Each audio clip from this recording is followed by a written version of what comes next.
amazing experience, very enriching.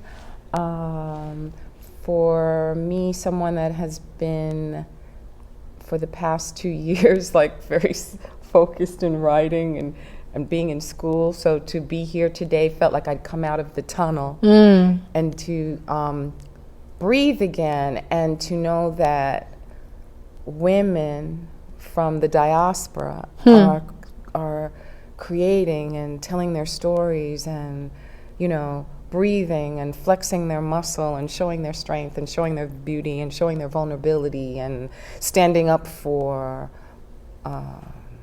equality or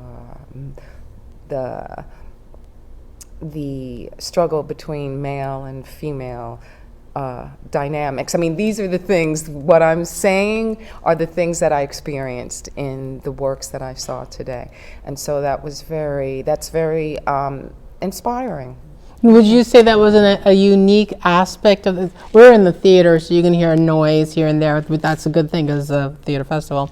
So would you say that there was something unique about the festival that resonates with you, that makes it different than anything else you've experienced?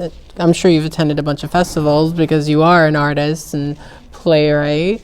I feel what makes it special is the fact that it's works that are all written by women of color and women who are out there, you know, who are out there in the world, who have expressed themselves in different ways, whether they're, you know, as an actor or someone who's just a new playwright, even as a new playwright, writing really powerful, poignant pieces about their experiences, and some of the experiences that are uncomfortable and uncomfortable, or topics that women of color are not normally seen in, especially when it addresses the state of people and mental health, you know, and especially as it was shared in one of the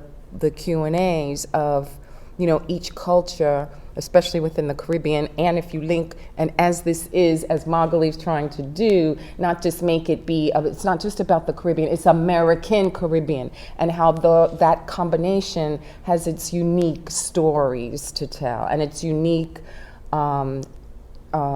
synergy, you know, symbiosis in terms of how everything comes together and affects people's experiences of who we are and how we express ourselves. And so, with, you know, every culture has, you know, their way of defining what's crazy and how we're supposed to act and behave, and that a young woman was bold enough to share her experience, I feel was like, wow, that's really powerful. And the thing about Caribbean American, that whole concept, I was watching this show, Finding Your Roots, and Yvette Duvernay, who's a famous filmmaker, found out she's of Haitian descent.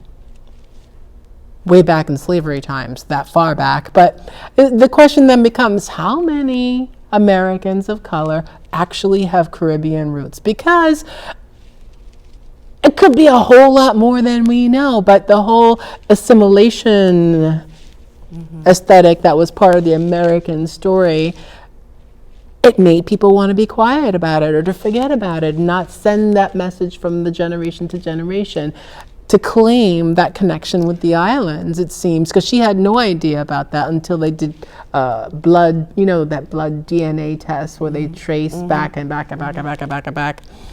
You are of Caribbean descent. My father's side is from Barbados, and so Bajans are very proud of their contribution to the diaspora, and very proud when they come here. You know, they don't forget about Bajan and all of the great characteristics that come, you know, to be like, you know, used to proudly tout like we're the island in the Caribbean of Black people where we have the highest literacy rate, you know, you know, and people might have struggled, but they had jobs. Yes. And, you know, so it was like all of these things that were always told in my family, you know.